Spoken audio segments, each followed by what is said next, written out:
성부와 성자와 성령의 이름으로 아멘. 예수님과 어머니 하나 되신 성심을 통해 아버지 뜻 안에서 기도드립니다. 사랑을 하느님 아버지, 저희가 듣겠습니다. 말씀하여 주옵소서. 또한 어머니, 간곡히 하나 되신 성심 안에서 청하옵건대 대한민국과 미국을 살려주시옵소서. 이 나라에 들끓는 모든 마귀 세력을 단 하나도 남김없이 모조리 뿌리째 캐내어 위대하신 어머니의 완덕의 발 아래 봉헌드립니다. 무참히 짓밟으시고 그리고 멸망케 하시어 이제 아버지의 뜻이 대한민국을 군림하시고 통치하시고 어서 빨리 지배하여 주시옵기를 간곡한 갈망으로 청드립니다. 어머니, 자녀들이 애원하며 눈물 흘리고 탄원하며 통곡하며 바치는 이 기도를 부디 너그러이 들어주시어 어서 빨리 모든 악을 완전히 괴멸시켜 주시고 아버지의 뜻 진리로 이 나라가 다스려질 수 있도록 축복하여 주시고 자비를 베풀어 주시옵소서. 이 모든 기도 우리 주 예수 그리스도의 이름으로 기도드리나이다. 아멘. 성부와 성자와 성령의 이름으로 아멘. 안녕하십니까? 하나님의 뜻 성교의 피아순이야입니다. 자, 오늘도 여러분들과 함께 성경 말씀 또 그 안에 담겨져 있는 본질의 나라에 대해 함께 학습해 보도록 하겠습니다. 2021년 9월 12일 연중제 24주일입니다. 제1독서 이사야서 50장 5절에서 9절까지 말씀입니다. 주 하느님께서 내 길을 열어주시니 나는 거역하지도 않고 뒤로 물러서지도 않았다. 나는 매질하는 자들에게 내 등을, 수염을 잡아 뜯는 자들에게 내 뺨을 내맡겼고 모욕과 수모를 받지 않으려고 내 얼굴을 가리지도 않았다. 그러나 주 하느님께서 나를 도와주시니 나는 수치를 당하지 않는다. 그러기에 나는 내 얼굴을 차돌처럼 만든다. 나는 부끄러운 일을 당하지 않을 것임을 안다. 나를 의롭다 하시는 분께서 가까이 계시는데 누가 나에게 대적하려는가? 우리 함께 나서보자. 누가 나의 소송 상대인가? 내게 다가와 보아라. 보라, 주 하느님께서 나를 도와주시는데 나를 단죄하는 자 누구인가? 주님의 말씀입니다. 하느님 감사합니다. 이사야 예언자는 지금 예수님을 묘사하고 있습니다. 예수님께서 어떤 분이신지 그분의 정신세계가 어떤 나라인지를 마치 보고 쓴 사람보다도 더 자세하게 묘사하고 있습니다. 참고로 말씀드리면 이사야서의 특징은 뭐냐면 이사야 예언자의 사명은 뭐였냐면 예수님이 오시기도 약 한 750여 년 전에 활동했던 예언자인데 예수님의 사명이 무엇인지 예수님이 오셔서 할 일이 어떤 일이신지 그분이 어떤 분이신지를 전하는 예언을 한 예언자가 바로 이사야 예언자입니다. 자, 그 중에 지금 여러분께서 50장 5절에서 9절까지를 보셨는데요. 첫 줄에 이렇게 말씀하고 계십니다. 주 하느님께서 내 길을 열어주시니 나는 거역하지도 않고 뒤로 물러서지도 않았다. 자, 내 귀에 나는 누굽니까, 여기서? 그렇죠. 여기서 나는 예수님을 두고 말씀하시는 겁니다. 주 하느님께서, 하느님 아버지께서 예수님의 길을 열어주셨대요. 들으실 수 있도록. 자, 여기서 길을 열어주시니는 인성의 예수님을 두고 말씀하시는 것이죠. 인성의 예수님을 두고 말씀하시는 겁니다. 자, 인성의 예수님의 길을 열어주셔서 아버지께서 은총을 주셨는데 예수님께서는 거역하지도 않고 뒤로 물러서지도 않으셨대요. 왜일까? 왜 거역하지도 않고 뒤로 물러서시지도 않으셨을까? 아버지의 뜻만을 행하시는 것이 예수님의 원의이시기 때문입니다. 그래서 길을 열어주셔서 아버지께서 무엇을 말씀하셨는데 그 아버지의 말씀에 요만큼의 어떤 이의제기도 없이 거역하지도 않고 뒤로 물러서지도 않았다. 이 한 문장을 통해서 5절을 통해서 우리는 예수님께서 얼마나 아버지의 뜻만을 행하시는 그 굳건한 정신으로 평상시에 무장되어 있으신지를 확인할 수 있죠. 나는 매질하는 자들에게 내 등을, 수염을 잡아뜯는 자들에게 내 뺨을 내맡겼고 모욕과 수모를 받지 않으려고 내 얼굴을 가리지도 않았다. 예수님께서 앞으로 당하실 일들이죠. 그렇죠? 아버지의 뜻을 행하시면서 받으실 박해들입니다. 치욕과 모욕들이죠. 근데 저런 치욕과 모욕이 예수님께 실제로 있었는데 예수님의 정신세계는 어떠하셨냐? 불구하고 그런 모욕과 수모를 받지 않으려고 내 얼굴을 나는 가리지도 않고 오히려 이쪽 때리면 이쪽도 때려라 라고 뺨을 내맡기는 이런 정신이셨다라고 지금 말씀하시는 것이죠. 그럼 예수님의 이 정신세계를 통해서 우리가 무엇을 발견할 수 있는가? 아, 예수님은 어떻게 저런 마음과 정신의 나라에서 악을 대하시는 게 가능하셨냐? 그것은 나에게 일어난 이 모든 일이 아버지께서 허락하신 일이야 라고 생각하시는 것이죠. 사실로 그렇고요. 아버지께서 허락하시는 일이니 나는 마땅히 그것을 받아야지. 그게 아버지가 나에게 주시고자 하시는 사랑이다. 라고 하는 정말 고도적인 정신세계에서 살아가셨기 때문에 매질하면 더 매질해라 등을 내밀 수 있는 거고 수염을 잡아뜯어 그러면 더 잡아뜯어라 이렇게 뺨을 내맡기고 모욕과 수치를 주는 그들에게 그거를 내가 왜 받아야 돼? 억울해. 이런 나라하고는 너무 차원이 먼 거죠. 그렇죠? 그걸 안 받으려고 가리지도 않았대요. 이렇게. 그러면 이 정신세계가 얼마나 수준 높고 차원이 높은 인간하고는 얼마나 차원이 다른 정신세계입니까? 그렇죠? 인간은 지금 예수님은 6절과 같은 일이 자기 자신이 행한 죄로서 받는 것도 아니잖아요. 그렇죠? 무관한데 억울하게 당하시는 일이죠. 팩트로 말을 하면. 근데 인간은 죄악 자체죠. 죄악 자체인 나라는 존재가 어떤 일을 당한다. 그러면 결단코 나하고 무관하지 않을 텐데 그걸 억울하다고 바락바락 대드는 이런 차원의 나라하고는 너무나도 그 정신의 그 수준의 차이가 너무나도 격이 현저하게 나타나는 그런 나라라는 겁니다. 그러면 어떻게 육절과 같은 정신세계가 도대체 가능할까? 저런 행위가 어떻게 가능할까? 그것은 아버지를 믿고 그분의 뜻을 받아들이시고 수용하시는 예수님의 그 정신의 차원이 그 모든 것이 아버지께서 나에게 허락하신 거고 그 아버지가 허락하신 것을 받는 것이 사랑이야. 나는 아버지를 완전히 하나 된 나라에서 사랑하니까 이 정도셨다는 거죠. 자, 그 다음을 보면 그러나 주 하느님께서 나를 도와주시니 나는 수치를 당하지 않는다. 그러기에 나는 내 얼굴을 차돌처럼 만든다. 나는 부끄러운 일을 당하지 않을 것임을 안다. 자, 여러분 7절을 잘 보십시오. 수치를 당하지 않는데요. 하느님께서 도와주시니. 수치 안 당하셨나요? 수치란 수치는 다 당하셨죠. 뭐 침뱉음, 욕설, 뭐 가시관 쓰시고 매 맞으시고 옷 벗김 당하시고 온갖 모욕과 수치란 수치는 다 당하셨는데 무슨 수치를 당하지 않는다는 건 도대체 무슨 말인가?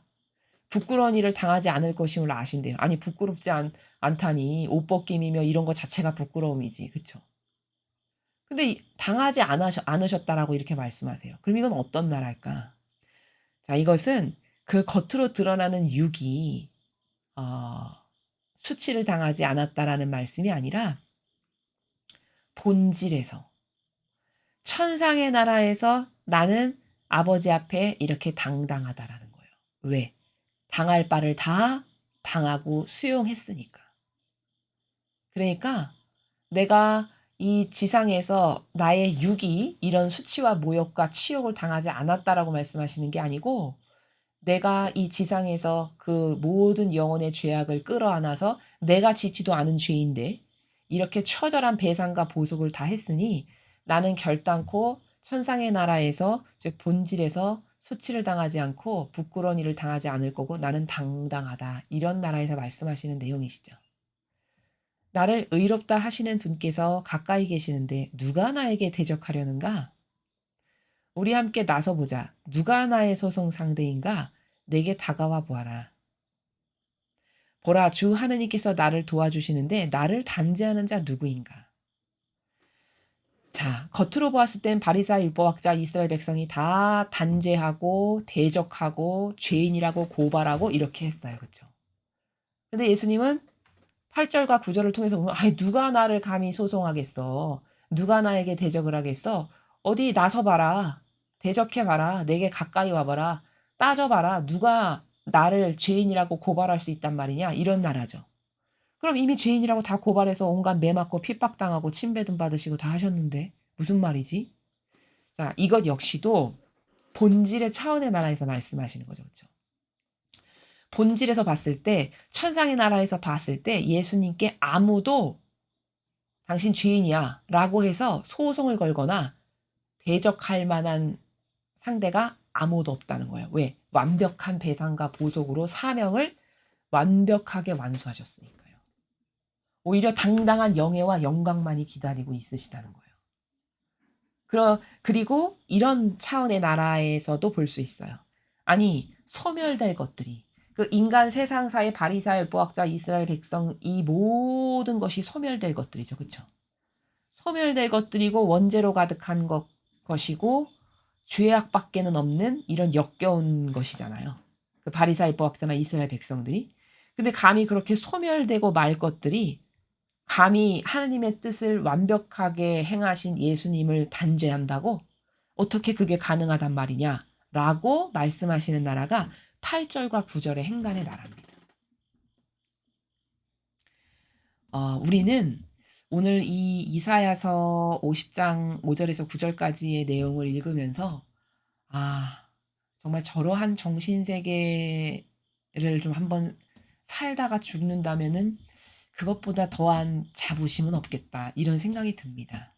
인간으로 태어나서 수많은 정신 세계가 있잖아요, 사람마다. 그쵸? 유치원의 정신 세계가 있고 초등학생의 정신 세계가 있고 중학생의 정신 세계가 있고 고등학생의 정신 세계가 있고 청년이 된 성인의 정신 세계가 있고 할머니, 할아버지의 정신 세계가 있습니다. 아마 사람마다 고유성을 붙인다면 수천억 가지의 정신 세계가 있겠죠. 수십억 가지의 정신 세계가 있겠죠. 근데 그렇게 많은 정신 세계가 있는데 내 자유의지가 선택하는 거잖아요. 어떤 정신을 갖느냐는 것은. 그쵸? 누가 강요를 합니까? 떠담입니까? 그쵸? 안 하면 죽인다고 칼을 들이댑니까? 그런 거 아니거든요. 정신 세계라는 거는 순전히 내 자유의지가 무엇인가가 옳고 그른지를 뚜렷이 분별해서 어떤 게 의미적 존재인 인간이라고 하는 나에게 내가 봐도 진짜 만족스럽고 '한평생 이렇게 살다 죽으면 진짜 후회가 없고 여한이 없겠다.'라고 생각하는 정신 세계를 고르는 거는 나에게 달린 겁니다, 나의 자유의지에게. 그런데 그렇게 수억만 가지의 정신 세계가 있는데 사람은 예수님이 가지고 계시는 이 정신 세계를 선택하지는 않고 거의 대다수의 사람은 그저 근시안적인 소경인지라 내 자아에 서 발로된 어떤 다양한 맞지도 않는 기준과 근거들에 입각해서 어쩔 땐 이것도 잡았다가 또 기분 나쁠 땐 이것도 했다가 좋을 때는 좀 관대하게도 했다가 나쁠 땐 또 이렇게도 했다.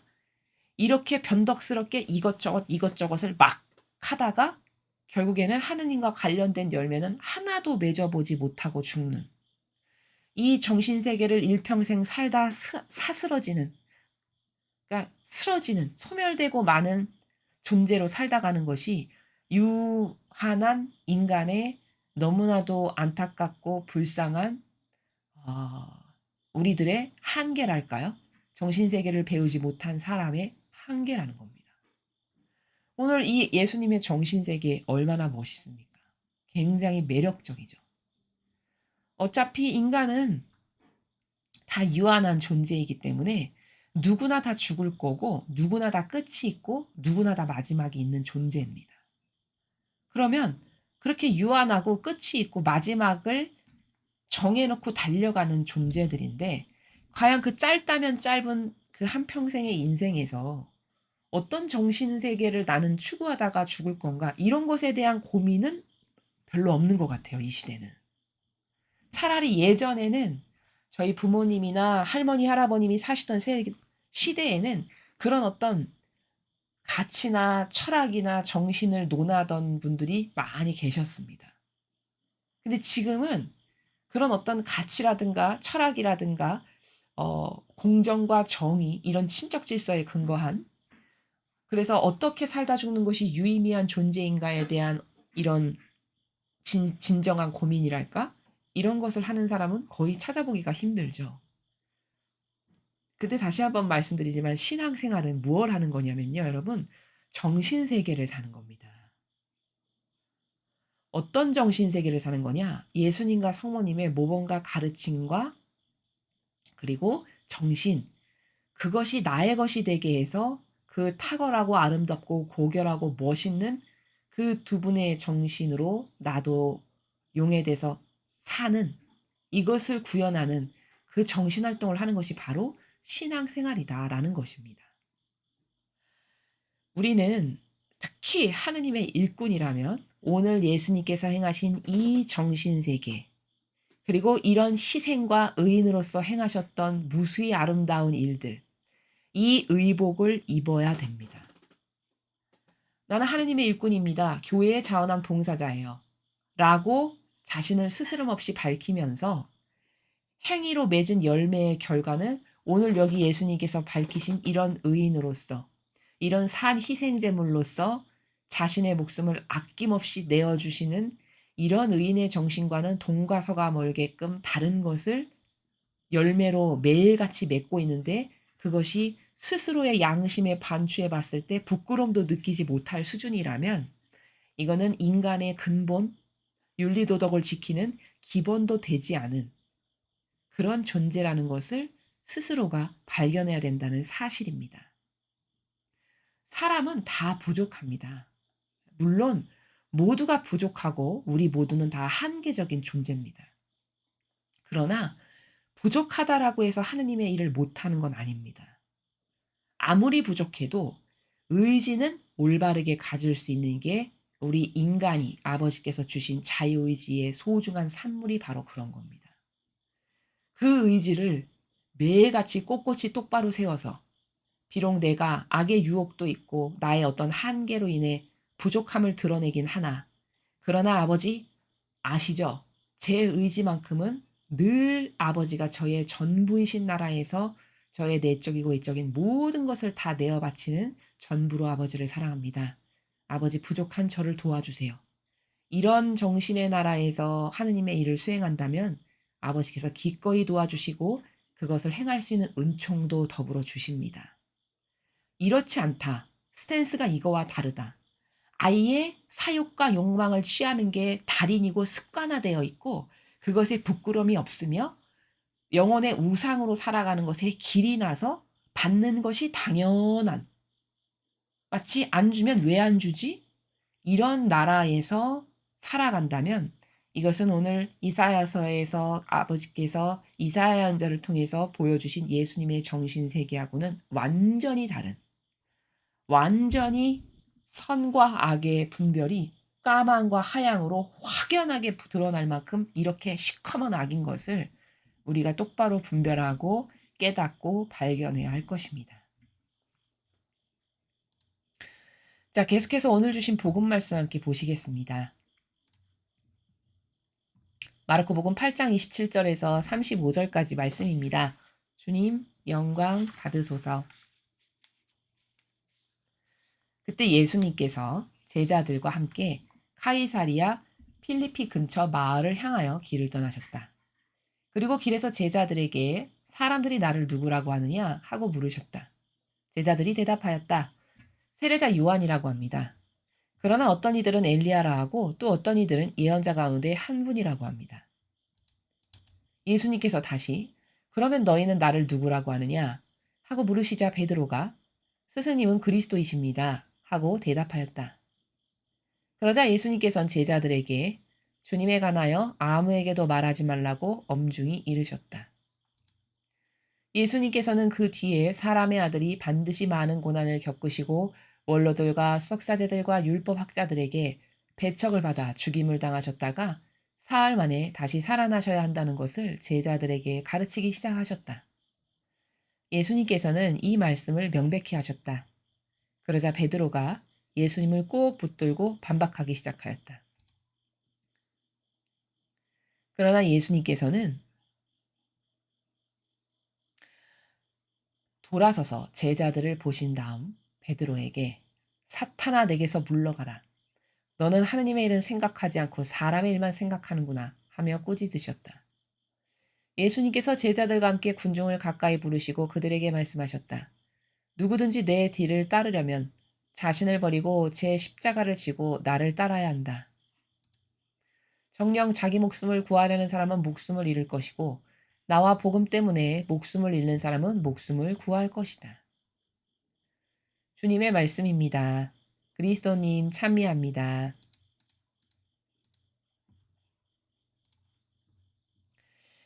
여기 지금 예수님께서 제자들에게 이런 질문을 던지십니다. 사람들이 나를 누구라고 하느냐? 이렇게 물어보셨어요. 그러니까 제자들이 각자 뭐 블라블라블라 이렇게 이야기를 하죠. 그때 예수님이 또 반복해서 그럼 너희는 나를 누구라고 생각하냐? 이렇게 물으셨습니다. 자, 여러분, 예수님께서 몰라서 물어보셨을까요? 그럴 리가 없으시겠죠. 그걸 왜 물어보셨을까? 다 아시는데. 환기시키시는 거죠. 즉, 다시 말하면 제자들이 예수님이 어떤 분이신가에 대해서 올바른 인식을 만약에 하지 못하고 있다면 스스로 돌아보게끔, 그래서 깨우치게 하시기 위해서 질문을 툭툭 던져보시는 겁니다. 제자들에게. 그럼 제자들이 그 질문을 받고 생각을 해볼 거 아니에요. 가만있어 봐. 사람들은 뭐라고 하더라? 아, 이렇게 해야지. 그럼 나는 예수님을 어떤 분으로 내가 믿고 있지? 이렇게 생각을 하죠. 그럼으로써 제자들이 예수님에 대해서 지금 어떻게 생각을 하고 있는지 너희 스스로 한번 돌아봐라, 반추해봐라, 그리고 깨달아라 하시는 나라에서 지금 제자들에게 질문을 툭툭 던지시고 계시다. 이런 관점에서 이 행간을 보시면 됩니다. 그랬는데 이제 베드로가 스승님은 그리스도십니다. 이렇게 똑바로 답을 했어요. 자, 그랬더니 예수님께서 제자들한테 뭐라고 말씀하셨냐? 자신에 관해서 아무에게도 말하지 말라고 이렇게 엄중히 분부를 하세요. 왜일까요? 왜 예수님은 이렇게 제자들에게 입단속을 하시면서 함부로 말하지 말아라 뭐 이런 거를 왜 하실까요? 그렇죠.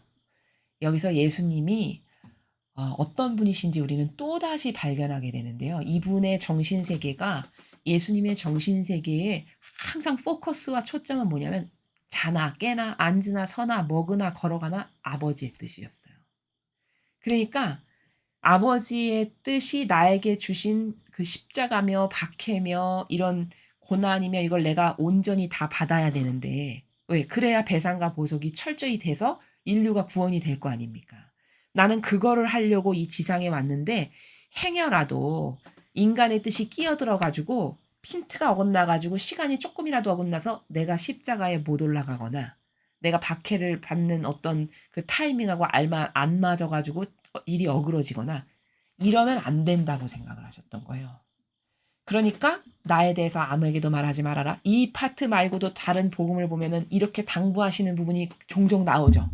그게 다 뭐냐면 그 예수님의 행간의 그 말씀의 나라, 행간의 나라, 행동의 나라를 통해서 예수님의 정신세계를 우리가 얼마든지 확인할 수 있는데 예수님은 그저 첫째도 둘째도 셋째도 아버지의 뜻이 온전히 자신에게서 이루어지시는 것 이거 말고는 관심이 아무 것에도 없으셨구나를 또다시 지금 우리가 여기서 확인하는 거죠. 그래서 말하지 말라고 자꾸 주의를 주시는 거예요.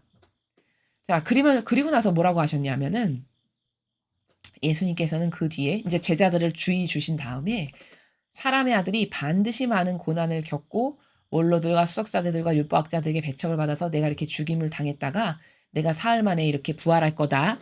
이것들을 쭉 말씀해 주시는 거죠. 제자들에게. 그래서 명백히 32절에 보면 명백히 하셨다고 나와요. 제자들이 이 말씀을 이렇게 불분명하게 들을까 봐 확고한 나라에서 이 말씀을 이렇게 하셨다라는 거죠. 자, 그러면 앞에 그런 말 아무 데서도 하지 말아라라고 주의를 주신 거는 아버지의 뜻이 혹시라도 제대로 안 이루어질까 봐 노심초사하신 예수님의 정신세계를 우리가 볼 수 있었는데 여기 31절 이후에 내가 앞으로 이런 일이 있을 거고 박해를 받을 거고 그래서 내가 죽을 건데 그렇지만 내가 사흘 후에 되살아날 거고 이거를 쭉 말씀하시는 이유는 또 뭘까요? 왜 제자들에게 이런 말씀을 하셨을까요? 이거는 나중에 이 일이 진짜 일어났을 때 제자들이 기뻐하시게 하시기 위해서예요. 즉 다시 말하면 이 말씀을 이렇게 쭉 주셨어요. 그러면 이 똑같은 상황이 닥쳤을 때 제자들이 가만히 있어 봐. 그래 그때 우리가 교육받을 때 예수님께서 나 이렇게 고난받고 배척받고 모욕, 치욕, 역 이런 거 다 받고 내가 죽게 될 거지만 부활할 거라고 하셨잖아. 그러니까 우리가 의기소침하고 슬퍼하지 말자. 예수님이 부활하실 거라고 그때 말씀하셨으니까 이렇게 회상을 하면서 나중에 이 일이 그대로 이루어졌을 때 제자들이 예수님의 이 말씀을 더 확신을 갖고 믿게 될 거고 기뻐하겠죠. 왜? 부활하실 거니까. 그렇게 하려고 하시기 위해서 말씀을 이렇게 미리 다 가르쳐 주시는 그 행간의 나라에서 지금 제자들에게 말씀하시는 것을 우리가 볼 수 있습니다. 자, 그래서 여기까지 말씀을 다 하시니까 이제 베드로가 반박을 하기 시작해요. 여기 말고 이제 다른 복음에서는 오 맙소사 주님, 주님께 절대 그런 일이 일어나면 안 된다고 베드로 사도가 막 이렇게 항변을 하죠. 그러니까 예수님께서 돌아서서 제자들을 다 보신 다음에 베드로 사도에게 사탄아 물러가라. 너는 하느님의 일은 생각하지 않고 사람의 일만 생각하는구나. 이렇게 혼나요. 야단을 맞았어요. 왜일까요? 왜 베드로 사도는 이렇게 예수님에게 다른 제자들은 들어본 적도 없는 사탄이라는 것까지 들어가면서 이렇게 혼이 났을까요? 그거는 이 베드로 사도의 약점이 뭐냐? 여기 말고 다른 복음을 통해서도 우리가 번번이 그러니까 중복돼서 발견되는 베드로 사도의 약점이 뭐냐면 지극히 인간적인라는 거예요. 인성이 시시각각으로 툭툭 튀어 올라오는 것을 우리가 확인할 수 있죠. 그 지어드리겠습니다. 이 사건도 베드로 사도가 아무 생각 없이 그 한마디 확 뱉은 말 때문에 구름이 와서 확 가려버렸죠. 그 거룩한 변모 사건 때. 이것도 뭐냐? 그것과 지금 오늘 베드로 사도가 그런 일이 있어서는 안 된다고 이렇게 해서 또 사탄아라고 이렇게 꾸지람을 듣는 이게 똑같은 베드로 사도의 취약점인데 그게 뭐냐면 베드로 사도는 너무 인성이 센 거예요. 인간적인 자기의 기준과 정서와 가치와 뭐 이런 거 있죠. 물론 예수님을 사랑했죠. 사랑하니까 그런 일이 절대 있어서는 안 된다라고 이야기를 하죠. 그러니까 인간적으로 베드로 사도가 하는 말은 다 납득이 가고 이해가 되는 나라예요. 누구나 다 그래. 자기 스승이 그렇게 돌아가신다는데 그 돌아가시거나 말거나 가만히 있는 게 그럼 잘하는 거야? 사랑한다면 절대 그런 일이 있으면 안 된다고 이렇게 해야 되는 게 맞지? 그렇죠. 그런 인간적 행간의 나라에서는 다 납득이 되고 이해가 되는 발언이지만 지금 예수님은 정신세계가 살아가시는 차원이 완전 신적인 차원에서 살아가시는 거고 베드로 사도는 인간적인 것밖에 없는 차원의 나라예요. 그러니까 이 두 차원의 충돌이 지금 일어나는 거죠. 예수님 보시기에는 베드로 사도는 그저 인간의 안위, 육신의 편안함, 안락함, 목숨 보존하는 이런 것밖에는 관심이 없는 지극히 인간적인 자아에 지배받는 나라에서 살아가는 걸로 보이시는 거죠. 본질에서 보셨을 때는 그렇죠. 그렇죠. 지금 베드로 사도의 영적 상태가. 근데 그 인간적이라는 게 다 악이란 말이죠. 아버지의 뜻을 가로막는. 베드로 사도는 알았냐? 몰랐어요. 몰랐으니까 이런 발언을 거침없이 하는 거예요. 그게 악이라는 걸 모르니까. 자기가 가지고 있는 자기가 살아가는 인간적이라는 나라가 악이라는 걸 알았다면 이런 발언을 안 했겠죠. 그렇죠? 근데 대다수의 사람은 자기가 자아의 종으로 살아가도 그게 왜 죄인지 잘 모릅니다. 아니 자아가 없는 사람이 어딨어? 아니 그러면 인간이 자기 스스로를 보호하려는 마음이 다 누구나 조금씩은 있는 거지. 그게 왜 죄야? 그러면 뭐 죽으라는 말이야? 심지어 이렇게 합리화를 하는 사람도 분명히 있을 거예요. 근데 영적 세계에서는요. 본질의 나라에서는 그 자아에서 발로되는 그 모든 것들이 다 악이에요. 다 악입니다. 스스로가 나를 돌보고 내가 좋아지기 위해서 사용되는 이 모든 것들이 다 마악이란 말이죠. 그래서 예수님을 사랑해서 저런 발언을 했지만 저게 아버지의 일이 더 잘 어떻게 하면 이루어질까라고 하는 이 신적 사고방식이 아니고 인간의 육적인 기호와 정서의 나라에서 돌아가시면 안 돼. 우리의 스승님이신데 그런 아버지의 일과는 전혀 관심이 없고 아버지 일에는. 그리고 그저 육적인, 기호적인, 정서적인 자기 기준, 자기 뜻, 자기 선의 나라에서 발언을 하고 있는 인간적 발언이어서 그래서 예수님께서 사탄아 물러가라 이렇게 말씀하시는 거죠. 그러니까 왜냐 어느 정도로 이 갭이 심하게 차이 나는 거냐면요. 신적인 것과 인간적인 거는 지금 보세요. 예수님께서는 이 앞에서도 뭐 때문에 항상 전전긍긍하시죠? 왜 제자들에게 입단속을 시키셨어요? 행여 말 한마디 잘못하고 어디 초이스 하나 잘못해 가지고 아버지가 주시고자 하시는 그 쓴물을 내가 받아야 하지 않겠느냐 이 말씀을 하시잖아요. 다른 곳에서 보면. 그 고통과 치욕과 모욕과 십자가를 내가 온전하게 잘 받아져 가지고 이 내 백성을 내 자녀를 살리는 게 내가 여기 온 목적인데 행여라도 그거 그르칠까 봐 입단속까지도 하시잖아요.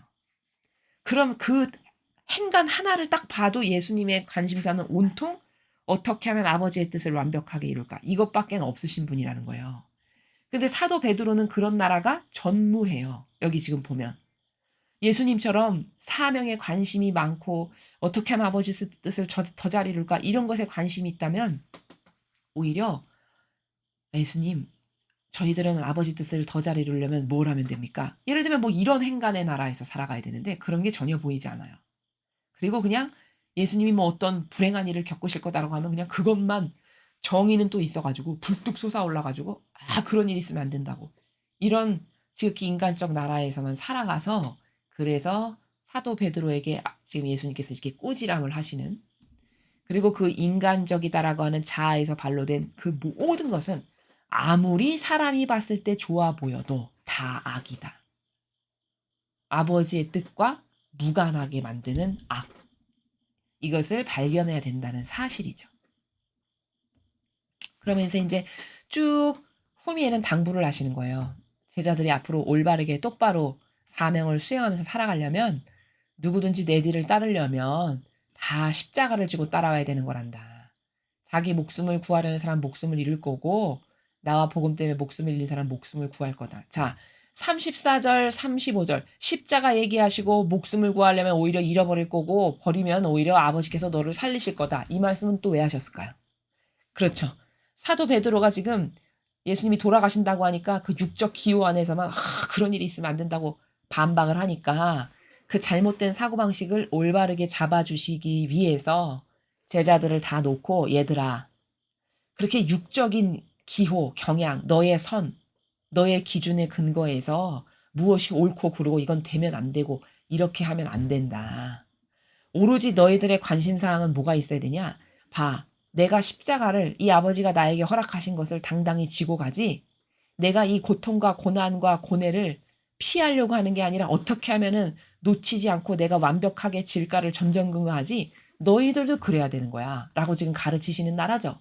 그리고 그 다음 줄도 네가 아까 베드로 사도가 돌아가신다고 막 이런 얘기하니까 절대 그런 일이 있으면 안 된다라고 이 반발하는 그 지극히 인간적 나라에서 사니까 그 잘못된 사고방식도 교정을 시켜주시느라고 너희들이 죽기 싫어서 전전전전 긍긍긍긍 이렇게 해. 그러면 너는 반드시 죽을 거고. 그렇지만 네가 아버지 뜻을 이루려고 목숨을 불사르고 각오하고 불구하고 치고 나가는 이런 정신으로 네가 사명을 행해. 그럼 아버지가 너를 살려주신다. 이 당부를 하시면서 지금 제자들을 훈육하시고 교육하시는 나라다라고 우리가 이 복음의 전체 내용을 확인해 볼 수 있습니다. 그래서 이 복음을 요약 정리하면 지금 예수님께서 쭉 말씀하시는 행간의 전체 나라는 아버지 뜻이 제대로 이루어지지 않을까 봐 노심초사하시면서 제자들에게 하나하나 주의를 주시고 당부하시는 이런 나라입니다.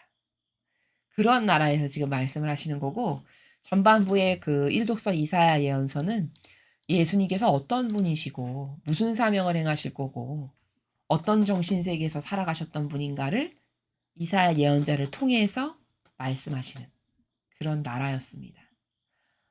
우리는 짧다면 짧고 길다면 긴 불과 몇십 년밖에 되지 않는 인생을 살아갑니다.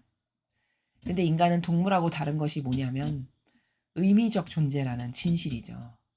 의미 하나를 남기고 죽기를 대다수의 사람들은 원합니다. 근데 그 의미가 올바른 의미, 뭐 바른 의미, 참된 의미, 사랑의 의미, 뭐 여러 가지가 있겠죠. 자, 그런데 그런 다양한 의미들이 있는데 우리는 과연 그 수많은 의미 중에서 어떤 의미를 추구하다 죽으면 후회나 어 어떤 회한이 없고 정말 만족스럽다. '아 내가 오늘 지금 당장 하늘나라 가도 나는 진짜 만족스럽다.' 이런 의미는 무엇이 있을까요? 저는 감히 여러분에게 그러한 의미는 이 신적인 나라의 이 정신 세계를 구현하다 죽는 거. 다시 말하면 예수님과 어머니의 정신과 가르침과 모범에 용해돼서 나도 그렇게 두 분처럼 아름다운 아버지의 뜻만을 행하는 것을 영예로 여기는, 그리고 인류의 모든 사람이 그렇게 자기가 좋아지기 위해서는 엄나무라도 올라가고 양잿물이라도 먹는 나라에서 살잖아요. '아 나만은 좀 그렇게 안 살아 봐야 되겠다.' 왜? 모든 인간이 다 그것을 추구하는 게 어찌 보면 너무나도 저급해 보이니까 '그래 나만은 좀 초탈해서 한번 살아 보자.' 이런 마음과 이런 의지로 그런 정신 세계를 구현하려고 일평생 노력하다가 죽는다면 그건 얼마나 아버지께서 반기실 일이고, 자존감이 있는 사람이라면 그런 자신이 얼마나 만족스러울까요? 여러분 모두도 그런 올바른 의미를 구현하시기를 원하고, 또 그 올바른 의미를 구현하면서 보람도 느끼고, 이러한 것을 함께 구현해 보시면 어떠실까 해서 말씀을 드립니다. 이상으로 2021년 9월 12일 연중제 24주일 복음 해설을 마치겠습니다. 감사합니다.